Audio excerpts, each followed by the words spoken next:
I hope I find you well. In today's lesson, we're going to focus on the topic standard costing. This question was extracted from November 2013 Zimsec paper 3. It reads, TJK Limited uses a standard costing system. The company planned to produce and sell 1,500 shares. The standard cost for producing 1,500 shares were as follows. Then we are given direct materials, direct labor. Actual production was 1,125 shares. All production was sold. The actual costs were as follows. We are given the figures. Right, so when attacking standard costing, you need to identify the number of shares or the number of budgeted units as well as the number of actual units.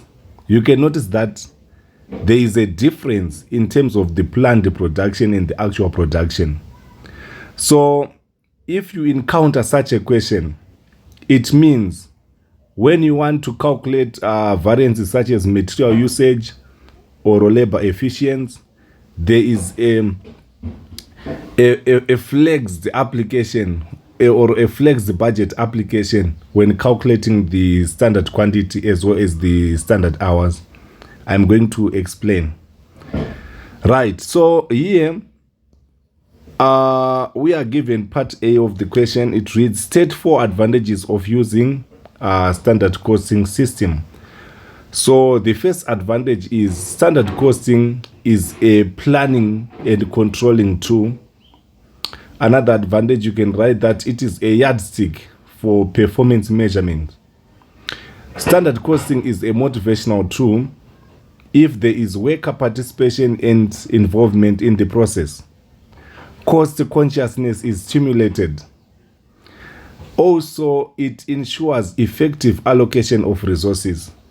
You can go on and on. You can add even management by objectives, target setting, and the likes. So there are many advantages of standard costing. Right, we move on to part B of the question. Calculate material price variance. So to calculate material price variance, you start by writing down the formula of material price. This is SP minus AP times AQ. SP means standard price minus actual price times actual quantity. So standard price is extracted from the standard cost card above. This is the price per square meter, and that price is given as $2. So on SP, I'm going to put 2 here. Then AP, we are given the total cost of direct material. So to find the cost per square meter, you are going to divide 2178 divided by 1210, so that you calculate the price per square meter. So 2178 divided by 1210, you get $0.80 per square meter. So this is your actual price. Then you have to multiply by the actual quantity. Actual quantity is 1210. So I'm going to multiply by 1210. I hope you are following. Right, so 2 minus $0.80 times 1210. What do you get?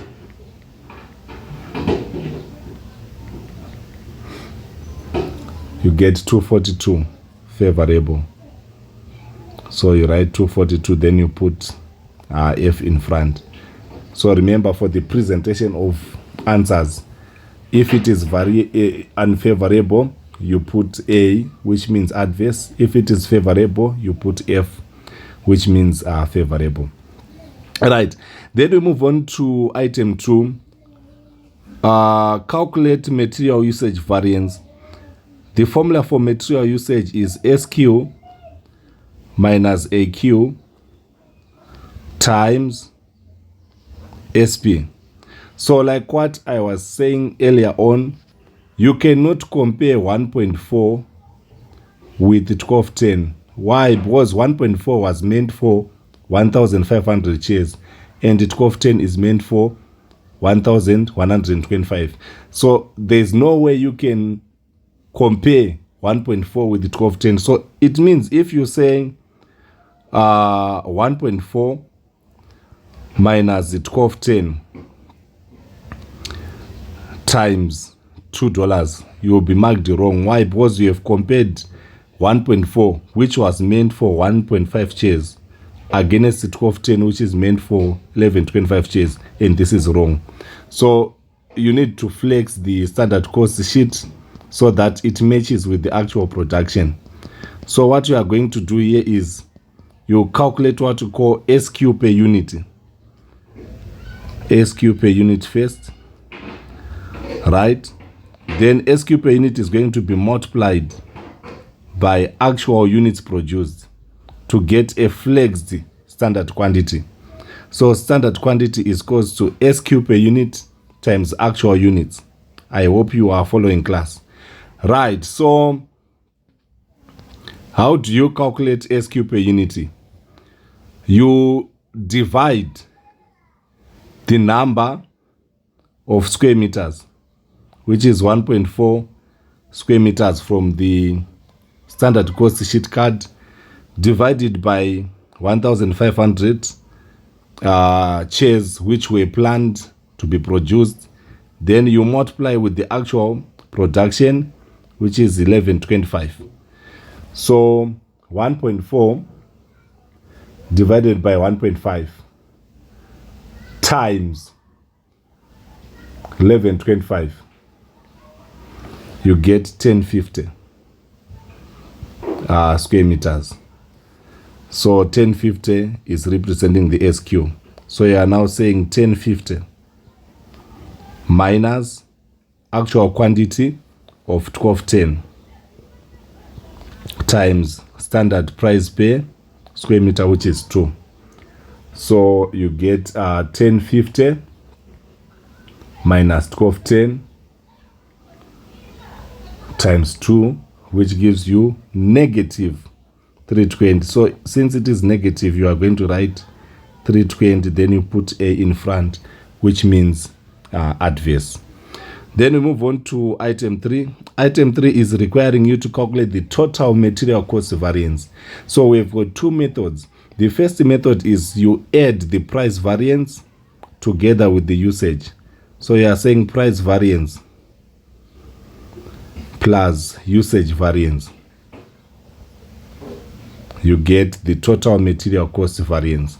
So the price variance was calculated as 242 favorable, but the material usage is 320 adverse. So I'm going to less with 320. So 242 minus 320, it gives you negative 78. So negative 78 is written as 78 adverse. I hope you are following class. Right, another method to calculate the total cost is SP times SQ minus AP times AQ. So SP, remember, is the standard price per square meter, which is $2 here on the standard cost sheet card. So you are going to say 2 times SQ, use the flexed one, 1050, minus AP. AP means actual price. In the actual price, we calculated it as $80 by dividing the total cost with the consumption of square meters. So you are saying $80 here times actual quantity of 1210. So 2 times 1050, you get 2.1. Then $80 times 1210, you get 21.78. So if you less, it gives you 78 adverse. This is another method that you can make use of. Then we move on to question number 4. It is requiring you to calculate the labor rate variance. So labor rate, you use the formula standard rate minus actual rate times actual hours. So standard rate is extracted from the standard cost sheet card under direct labor. This is $4.20 per hour. So on SR, I'm going to write $4.20 here. Then actual rate, you are going to do division. Divide 7,421 with 1810 so that you calculate the rate per hour. So 74.21 divided by 1810, you get $4.10. So $4.10 is the actual rate per hour.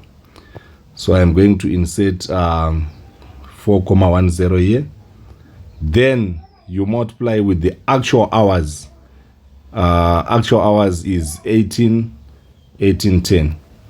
So I'm going to multiply with 1810 here. I hope you are following class. Right. So what do you get? $4.20 minus $4.10 times 1810, you get 181 favorable. So this is the labor rate variance. We move on to labor efficiency. So labor efficiency is similar to material usage in the sense that you cannot compare hours which produces different units. So here I'm going to start by writing the formula standard hours minus actual hours, but you multiply with the standard rate. So the trick part of standard costing is it tempts the candidate to compare 2.4 with 1810, which is wrong. 1810 is meant to produce 1,125 chairs. 2.4 was planned to produce 1.5 chairs. So there's no way you can compare 2.4 with 1810 since the production levels are different. So you have to adjust this 2.4 here, which was meant to produce 1.5 chairs, to suit 1125. I hope you are following. So what you do is you find what you call flexed SH using the formula standard hours per unit times actual hours. Standard hours per unit times actual hours. This is the new SH, or the flexed standard hours. So what is SH per unit? You have to divide the standard hours, which is 2.4, divide 2.4 here by 1.5 chairs. So I'm going to say 2.4 hours divided by 1.5, which was the planned production chairs. Then you multiply with the actual, not actual hours as such, but you have to multiply with the actual units produced, which is 1125. So 2.4 here divided by 1.5, you get 1.6. Then multiply 1.6 with 1125 times 1125, you get 1.8 hours. So 1.8 hours is going to be used as your SH. So I'm going to substitute accordingly. I'm going to put 1.8 hours here on SH, less it with actual hours. So remember, the actual hours are provided here, 1810. So I'm going to less 1810. Then I multiply with standard rate, which is $4.20. So you are now saying 1.8 minus 1810 times $4.20. You get negative 42, which means your answer is 42 adverse. I hope you are following. Then we move on to the last equation, which is item 6 here. They want you to calculate the total labor cost variance. So the total labor cost variance has two methods. The first method is you simply add the rate variance with the efficiency variance. If you add the two, you get the total. So the rate variance was calculated as 181 favorable. So you write 181. Then the efficiency is 42 adverse. So if you say plus, you are going to less 42. So it's good as 181 minus 42. So what do you get? 181 minus 42. It gives you 139 favorable. So this is how you are supposed to calculate the variance. Thank you once again for supporting this channel. Innocent Mapanda is my name. Till we meet again, shalom.